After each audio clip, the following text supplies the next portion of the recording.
If you can hear us, we're just getting started in about a minute.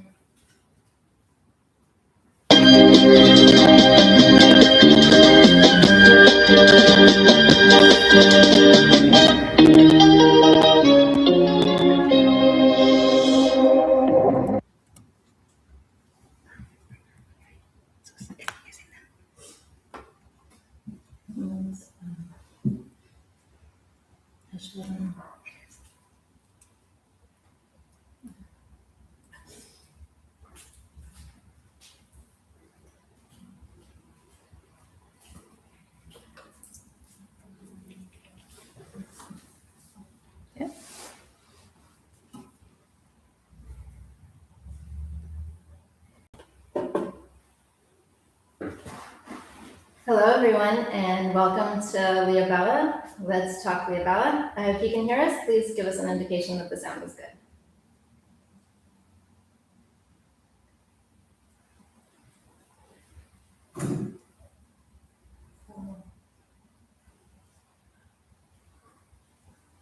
You can hear us? Can anyone hear us? Yes. Okay, perfect. Thank you for the thumbs up. Thank you. All right, so we can go ahead and get started. Welcome to Let's Talk Leobela. My name is Galina Kaye. I'm the author of the book by the name of Leobela. And you are on Let's Talk Leobela with one of my very good friends and our reader of Leobela. Her name is Anjie Wolf. She's joining us today in the studio, and we're going to have some interesting conversations about what she found while reading the book. Mm-hmm. Anjie, would you like to introduce yourself? Sure. My name is Anjie Wolf. I'm 54 years old, mother of 3. My kids have recently flown the nest. They are in the Navy. One is in the Navy in Virginia, and 2 in college. They're up in their sophomore year of college, twins, boy, girl, and a boy in the Navy. So, I found a lot of parenting and philosophy and really cool things in this book, and I'm super excited to have gotten a chance to read it and the chance to speak with the author. So nice. Thank you, Anjie, and thank you so much for agreeing to have this dialogue in a public space. I am very excited to invite everybody to join us in our thoughts. So if you have any questions or something pops up for you that speaks to you, we'd love to hear your thoughts as well. So please try out the chat function in YouTube. As you know, this is a new adventure for me, and I'm learning YouTube as we go. So if there are any issues, I apologize in advance, but otherwise, we'd love to see your questions. We'd love to see your comments, your thoughts as we go. And we're going to take some thoughts in between our thoughts. So as we progress in our dialogue, we're going to see your questions, and we'd love to address them as well.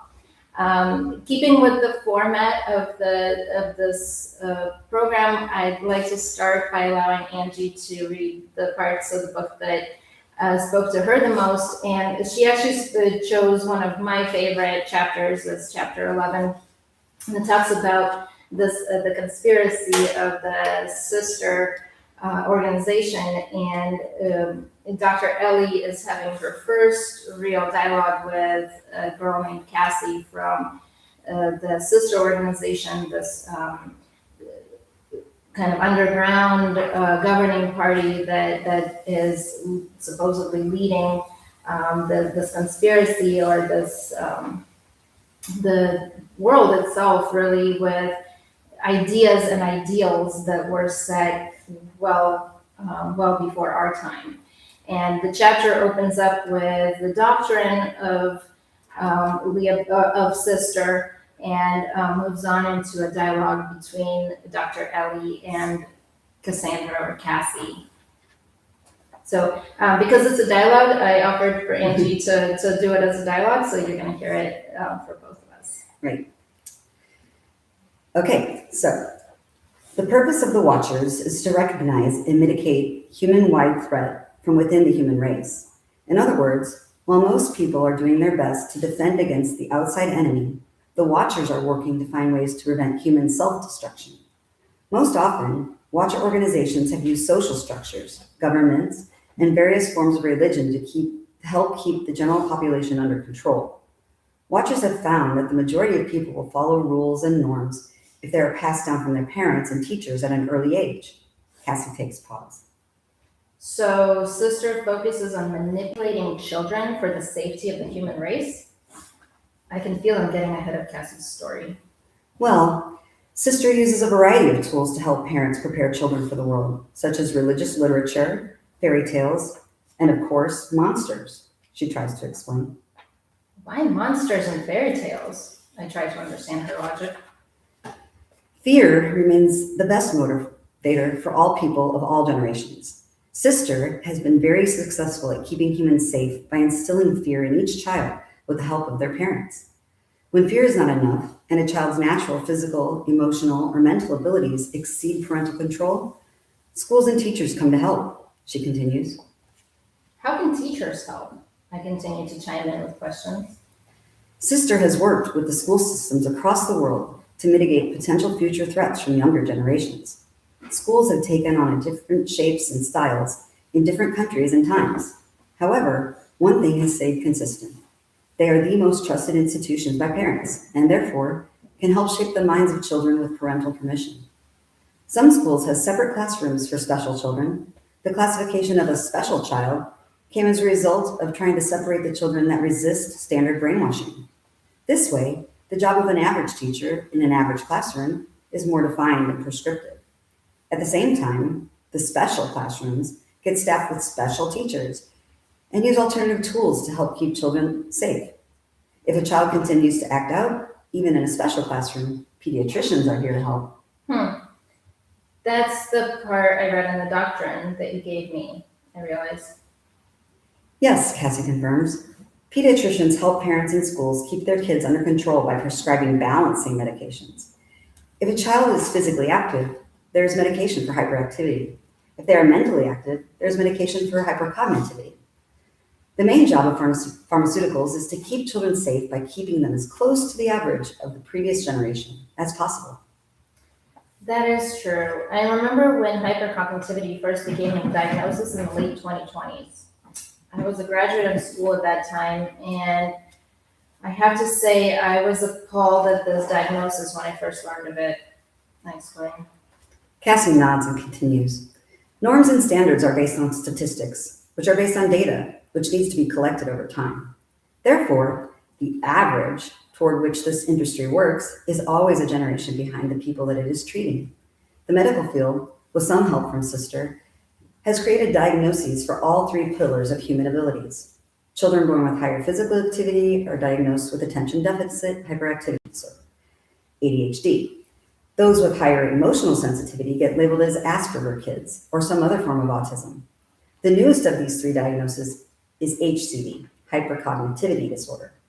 For every disorder, there are medications, treatments, and educational programs that work to either move each individual closer to the average or to isolate the individuals from the general population.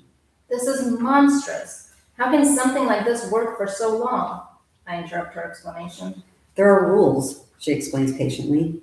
First, we are a secret organization and must stay secret forever. If some part of the organization is discovered, a new branch would appear somewhere else in the world and would act independently, carrying out a purpose. Second, the Watch organization is never to exceed 1% of the total human population of the planet. Watchers are here to prevent disasters. If too many people became watchers, the organization would naturally need its own watchers. Third, a person can only become a member of the organization before their 10th birthday. Watchers are specially selected and trained their whole lives to see more than the average person can observe. A person has to be identified as uniquely talented to become a sister. I was selected when I was 7, she concludes.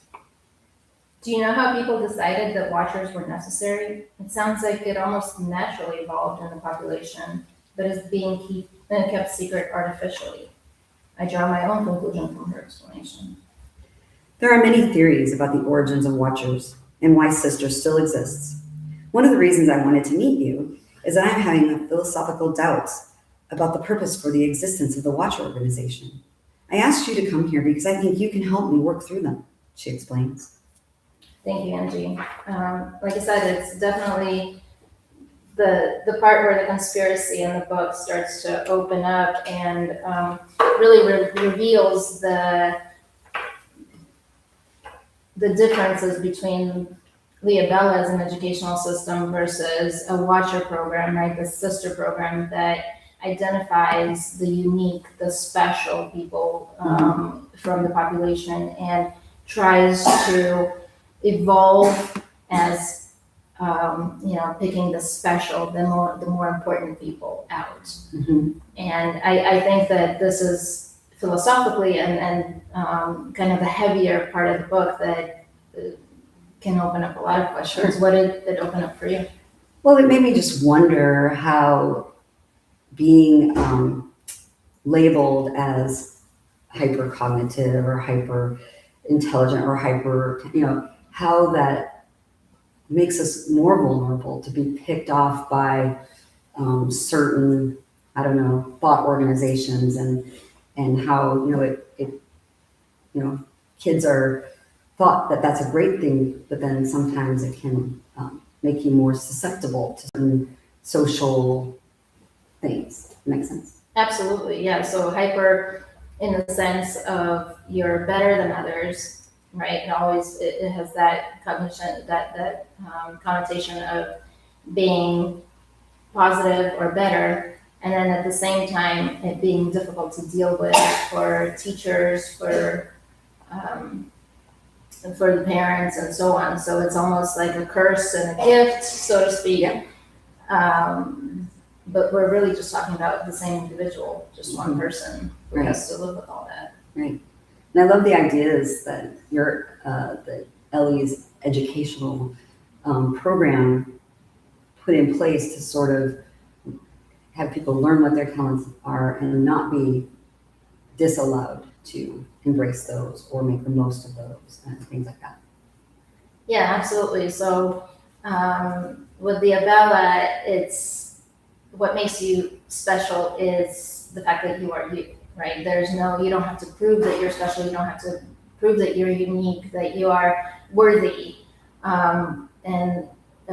which counterposes this notion of a sister organization that's always existed in the society, or for as long as they can trace back, has always been around because we've always needed the more important, the special people, the ones that can break through the boundaries and make us all whole again, right? Something over us that's going to help us guide, be the guiding light versus in Leobela really points out that each of us is a guiding light, and you don't have to be labeled special. You don't have to be labeled gifted or hyper or hypo anything. Right.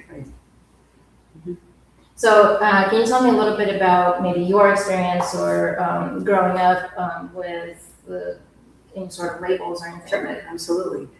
I found it, very interesting because my mother was reading at a very young age, and therefore when she was in first grade, she was being distracting in the classroom, and so she was put in second grade, and she didn't get to experience the first grade in an emotionally growing way, and she was put among children that weren't her age and then treated like a bit of an outcast. At least she felt so, because she was younger and she didn't have all of the emotional growth that she might have needed to be, and she never really felt like she fit in. So then when I was given some basic testing that they do in first grade myself, and they said, oh, she should be gifted and talented, and she should be put, my mom was like, no, I'm not going to isolate my daughter in the way that I was isolated, and so my education. So we just wonder, how do you find that happy medium of not stifling, but not making your child feel excluded from. And as a parent, how did you draw on that experience? Sure. I kind of let the education system be, like I would put my kids in extra things outside of school. If they needed a little bit of catching up on one thing or another, I would allow the child to decide. My oldest, he didn't want to be in the advanced higher. He wanted to stay among his peers that he considered friends. So I kind of gave them more of a choice in it than doing it for them. That's great. Yeah, and we actually have a question from our audience. Do you think social media helps children become unique or stand out? Me? Gosh, I think that probably does more harm than good in this area, but I do believe there are some ways it gives people unique ways to share their talents with the world that they probably wouldn't have an opportunity to do in without it or whatever, because I don't know, I don't know. That's a good question. I think we have a comparison, unlike maybe our children will. Well, maybe I don't know. Did your kids grow up at a time with no social media, or was it always around? I think it hit pretty Early for them. Yeah, like TikTok became and things like that, and kids started becoming more affected by things that people posted and about other people at school. And I think it kind of hit right in the middle of their adolescence and where they were getting to become preteens and things. So yeah, I think for me, I can draw back on my experience and say that not even with the development of social media, but even with my development of using social media, I discovered that you don't have to compete so much with others on their level, right? Like, I don't have to be the best athlete. I don't have to be the smartest one in the room. That uniqueness comes from what you define yourself to be. And to me, social media both expresses that as well as stifles it. So on one hand, it allows you to think about yourself in a different capacity. We're no longer just being measured with grades. We're not just being measured with trophies. You have a slew of metrics that you could go for. At the same time, as soon as you try something and you put it out there for people to judge or to evaluate, you're now being really vulnerable and open to that judgment and to that evaluation. So it can both be a driver, in my opinion, it can be a driver because you now have so many different ways of expressing yourself. And at the same time, it can be very stifling in that it kind of, if you don't have the right number of likes or if you don't have the right number of followers or subscribers, you're not good enough. And I think that is just the way that we are used to being measured and the way that we grow up. Totally. Yeah, I mean, it's scary when the number of likes is where self-love comes from, because it's not always going to be there every day. So you gotta help our kids become, intrinsically motivated to be their best and do their best when no one's watching, when it's not on, right? What are your motivators for kind of that intrinsic? I love being able to feel good when I'm going to sleep at the end of the night, knowing throughout the day, I did my best, and the people I care about know I'm there for them, and things like that. Being a good human. I did think one of the things I loved about this book is the goodness in people and the trust in other people and the ability to assume positive of others, even though there were people that you could have turned on each other pretty quickly in this book. I felt like I loved the way that they gave the other the opportunity to explain the position, and I really liked the goodness of the people in the book. Everybody seemed to, at the heart, want the best. Yeah, I think that Dr. Ellie's character is definitely that personification of acceptance, of you can't be bad because you're human, and I will look for the good in you, whether you're a small child or a professional in, she has a lot of respect for the mayor of Irene. Mm-hmm. You can see that throughout the book, as well as, people in no power at all. She has full respect and full curiosity for what they have to offer. And then when she meets people like Cassie, it's a very conflicted situation, because here she is meeting with somebody from a different society, a party that an organization that she probably would never be part of, especially given the choice. When it specifically emphasizes that you have to be under 10 years old to even enter this organization. So it's presumably an age when your decision making is very influenced by other people.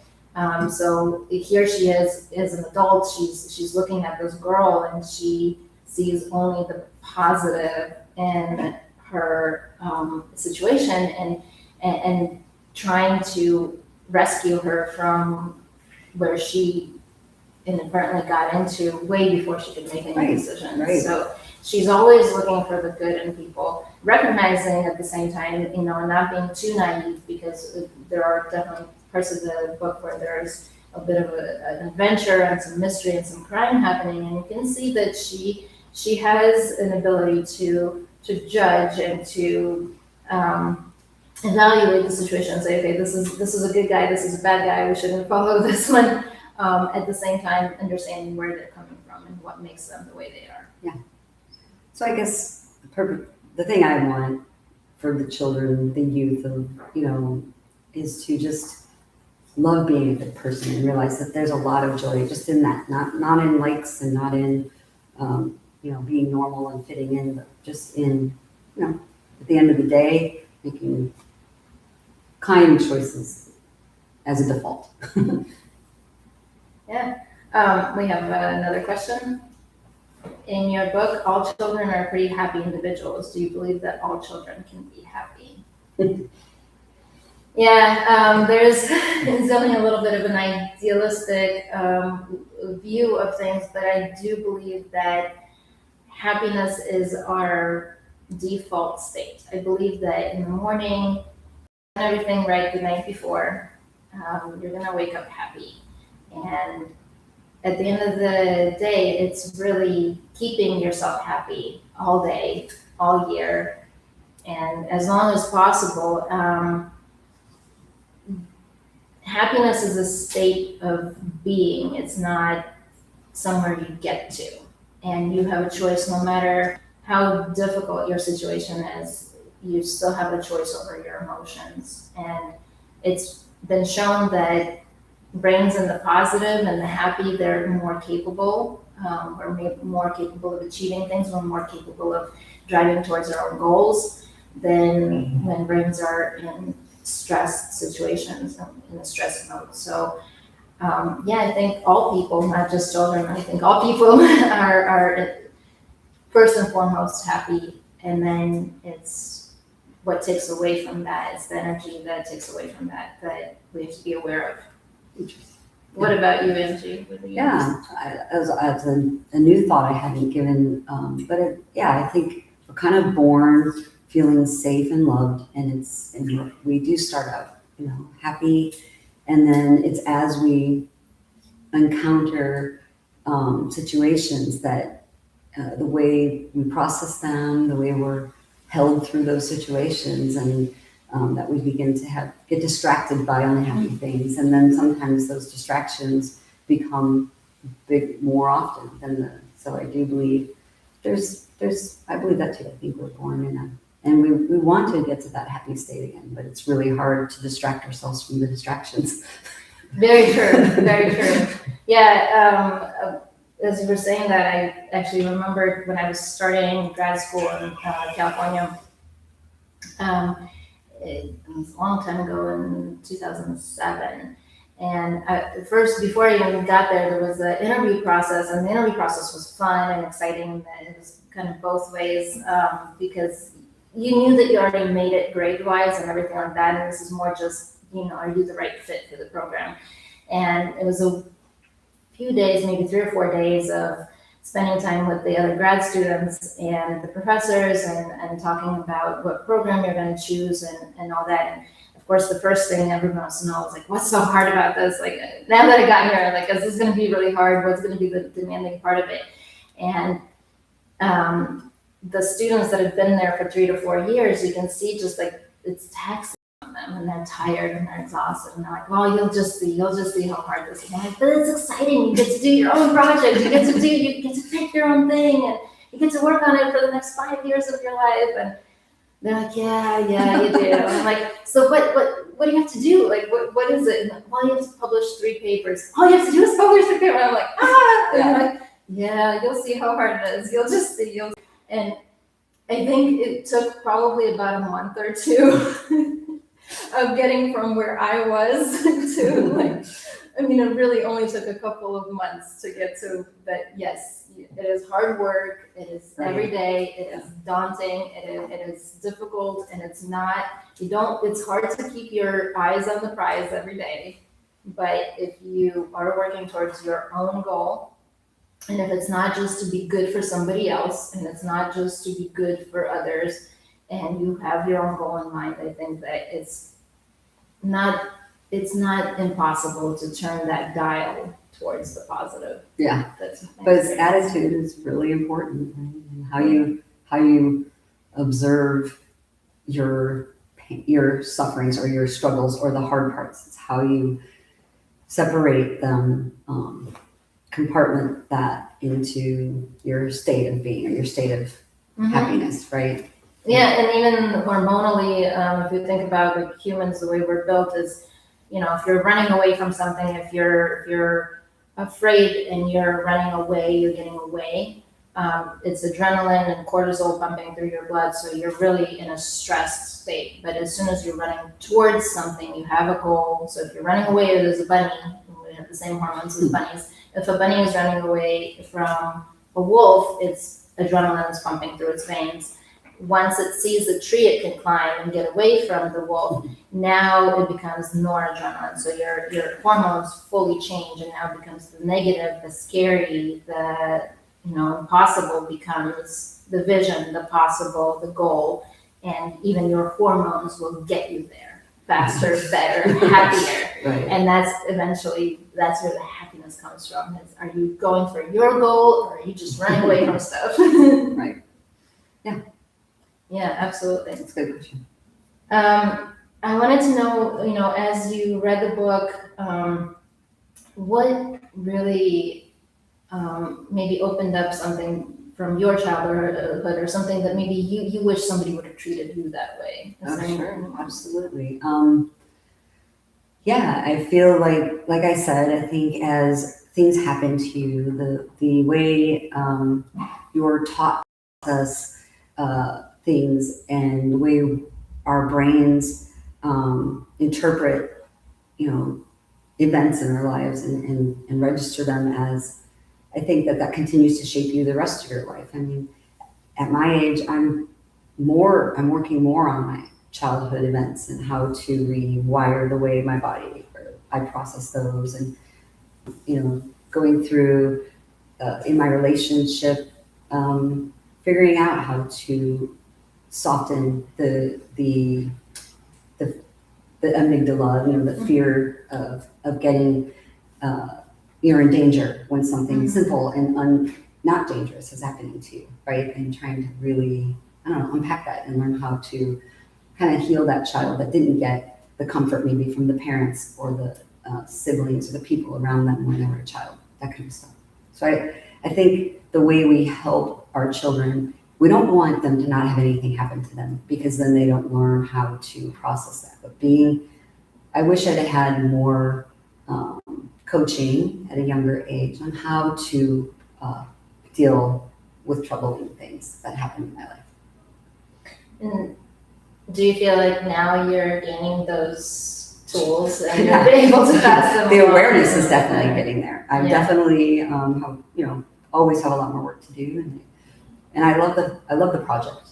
The project of becoming the best version of myself, and I love that isn't over. Right? You don't get there and it's good. It's like, wait, got to reassess how best. So. Absolutely, yeah. That's and I think that is what I've come to after writing Leobela is I thought I was writing about people, right, at different ages, and as the book developed, I felt like maybe I was writing about children, or am I writing about their teachers, the people that surround those children? Where do I find myself looking at this? And I I do find myself being the child. I find myself being the Dr. Ellie. I find myself being the old doc, Right. like you can position yourself really in any of those. And when you learn how to reposition yourself in the moment, and when you are struggling, and so many times that I've been in situations where I need somebody to take care of me, that like no matter how old you are, you need somebody to take care of you. You need that parental figure in that moment. And then, no matter how young you are, there are definitely experiences where you come through as the adult in the situation. And for me, Leobela was very, as I was writing it, and especially afterwards, was very eye-opening as to there's not really that huge separation between children and adults. We're really, it's the same person. Right. Going through different stages of their life, and it's really, I can put myself in my 7-year-old head now, I think. One of the things I really loved in the book that the kids did is that they started their careers at young ages and took on that experience of contributing, and then taking that home and being proud of their contributions and learning that, I think that would be great for kids today. I know I started working at a very young age. I was babysitting and doing newspaper routes from like 11 years old. And so my work ethic is still extremely strong. I still absolutely love my job and love working. I work hard. But I think that getting that into, a lot of children these days are not working until they're out of college, and they're not figuring out like what makes them tick in a career, Yeah, and even as an employer, it's usually, I've managed lots of teams, and I've even seen places where I would love to put this 14-year-old or this 13-year-old and have them do this work because it's going to be interesting to them, versus a 32-year-old doing the same work and they're going to be bored, right? And I've looked for those opportunities, and even just working with permits for work and stuff like that, it becomes a challenge. I think our society is discouraging of the children in the workplace, and I think that it's in a way it is protecting them, and that goes back to kind of what we were talking about with safety and protection of our, that's also touched on in the book. And it's a fine line of protecting the children, but also not taking away from their contribution, their ability to contribute. I started working, I was very lucky, my middle school allowed us to serve lunches and get paid for it. So my first job was when I was 11, and such a big deal to earn your first 20 bucks. I still remember it. It's very character developing. Being there on time, making sure you do your job right. You have a boss, and it's different than being in school. It's different than having a teacher, and it's different than doing your assignment.